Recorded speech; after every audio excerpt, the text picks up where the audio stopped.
Chers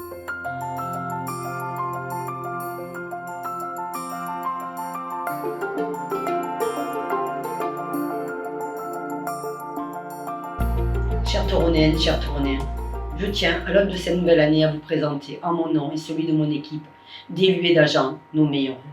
Que 2022 soit une année d'espérance, de lumière, de couleur. Que ce changement de cycle voit s'éloigner cette crise et nous permette de retrouver des moments heureux, fraternels et d'échange. Elle sera sans aucun doute marquée du travail collectif et de toutes les forces vives au service de notre magnifique village et de notre territoire. Plus que jamais, soyons rassemblés, unis, solidaires. Nous vivons une période sans précédent et je suis triste une fois de plus de devoir vous présenter mes vœux par écran interposé. C'est un réel crève-cœur pour mon équipe et pour moi-même. Nous avons espéré jusqu'au dernier moment pouvoir nous réunir en extérieur. Mais même si cette décision d'annulation fut difficile à envisager, nous avons dû nous y résigner. J'aimerais partager avec vous en ce début d'année un message important pour moi. Soyons prudents et vigilants, mais n'ayons pas peur.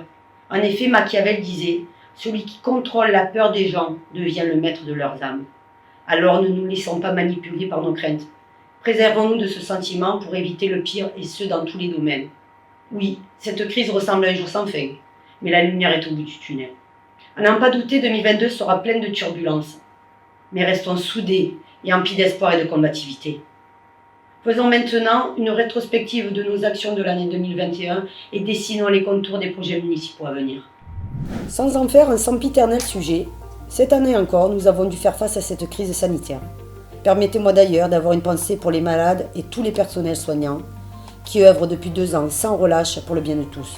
J'en profite aussi pour remercier les agents municipaux qui ont assuré le maintien du service public et qui parfois ont eux-mêmes été touchés par le virus dans l'exercice de leurs fonctions. La Covid-19 nous a obligés à nous adapter, à innover. Nous avons dû faire face à des difficultés nouvelles, mais malgré tout, nous avons gardé le cap de nos engagements. Tout d'abord, sur le plan de nos finances, malgré le coût induit par cette crise sur notre budget, l'équilibre budgétaire a été atteint. Pour soutenir le développement économique, nous avons d'ailleurs essayé d'aider nos commerçants de différentes façons, et notamment par l'exonération des loyers de la CFE.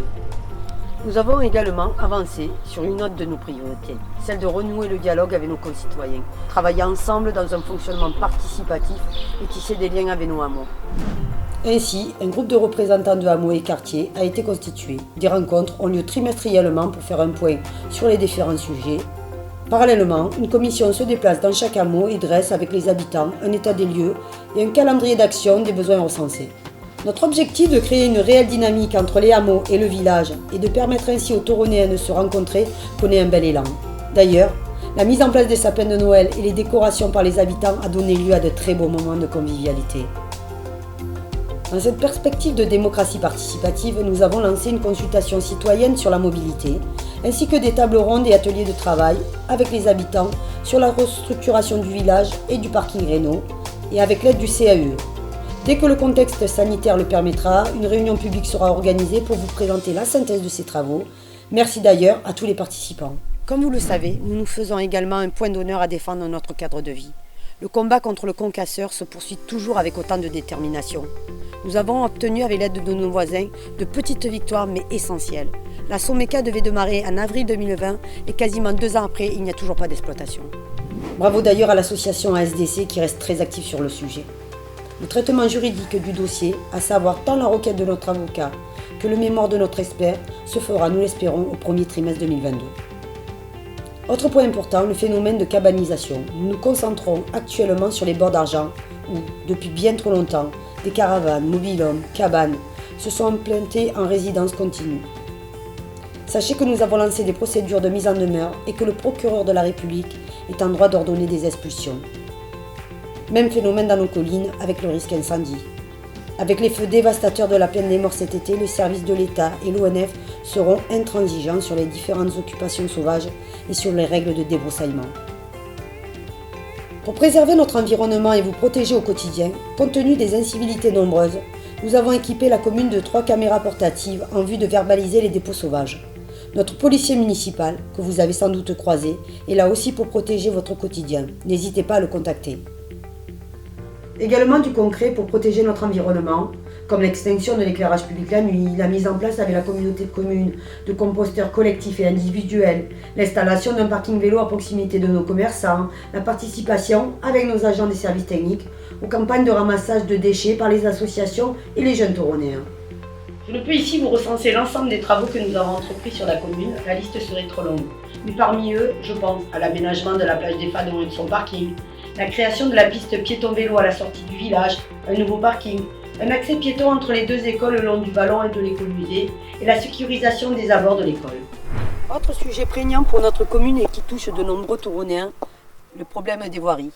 Cette voirie, qui s'étend sur 32 km, implique un coût d'entretien très important, coût réparti dans une planification pluriannuelle sur l'ensemble de notre mandat. Nous avons cette année goudronné le chemin des Rimades. Le goudronnage des parties dégradées du chemin des Fadons, des Moutasses, elle, s'effectuera le premier trimestre 2022. Pour cette année, la poursuite de ces travaux est envisagée sur les Hauts-Fadons et l'Eau-de-Vie.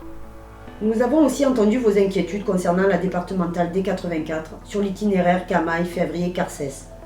Avec l'aide du département et Orange, nous avons acté des travaux à court terme et moyen terme pour sécuriser l'accès routier, mais également sauvegarder le réseau téléphonique sans cesse arraché sur ce tronçon. Alors oui, les projets et les travaux structurants sont une source de réflexion et de travail inépuisable. Mais quoi de plus important et de plus gratifiant que la mise en place d'actions concrètes directement pour vous, pour chaque génération, la source même de notre engagement. L'achat de notre minibus pour lutter contre l'isolement rural a permis sa mise à disposition aux associations toronnéennes et je suis heureuse de vous annoncer qu'un service de trajet régulier débutera en février pour les habitants de la commune. Citons également le renforcement de l'équipe d'élus et du CCAS, l'aide au financement du permis de conduire, la mise en place d'un hébergement d'urgence temporaire ou encore l'obtention du label Maison France Service. La solidarité est un pilier pour nous. Enfin, je voudrais également remercier les associations et les membres de mon équipe qui, malgré les restrictions dues au Covid, ont tenu bon pour organiser des animations, des fêtes, des cérémonies et de nouveaux événements. En effet, aux habituelles festivités et concerts du comité des fêtes, du foyer rural, des nuits blanches, tous ces moments qui donnent vie et qui animent le Toronnais, se sont ajoutés de nouveaux rendez-vous. Je pense notamment à la Toronnéenne. Cet événement a créé une réelle émulation. Ce fut un moment très fort entre générations et une journée très réussie qui a ravi les coureurs venus de la région entière. Je pense aussi au Festival de musique de l'air du temps qui partage ses concerts entre la place du village et l'abbaye, sans oublier la nouvelle fête de la Sainte-Barbe et bien sûr au rendez-vous devenu incontournable de l'apéritif citoyen du 14 juillet à l'abbaye. Parlons enfin de tout ce qui nous attend en 2022. En premier lieu, des actions à forte valeur ajoutée pour notre développement économique. Débuteront bientôt les travaux de l'aire de camping-car. L'exploitation de ce site nous permettra un réel gain de dividendes. L'obtention du label Onotourisme, en partenariat avec la communauté de communes, permettra à nos chambres d'hôtes, hébergeurs, restaurateurs, domaines de mettre en avant leur savoir-faire et drainer bon nombre de vacanciers. Seront organisées en partenariat avec la Dracénie des randonnées sur le sentier de Compostelle qui traverse notre commune. La première, au mois d'octobre, a affiché complet en quelques jours.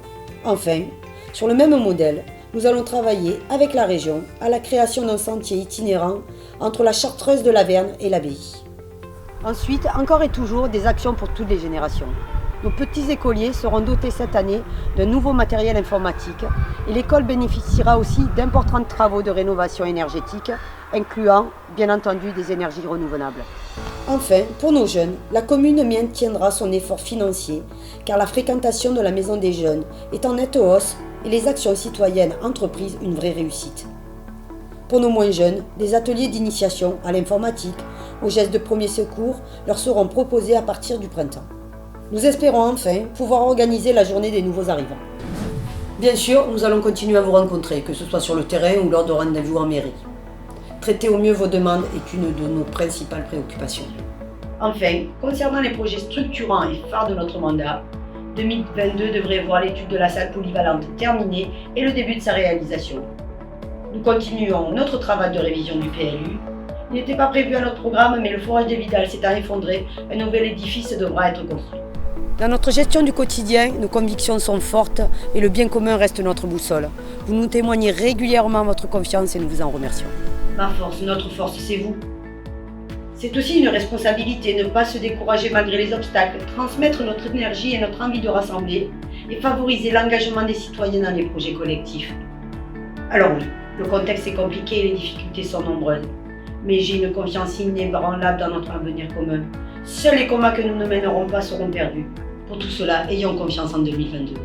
Je vous souhaite de tout cœur, ainsi qu'à ceux qui vous sont chers, une très belle année remplie d'énergie, de bonheur, d'espoir et une santé de fer.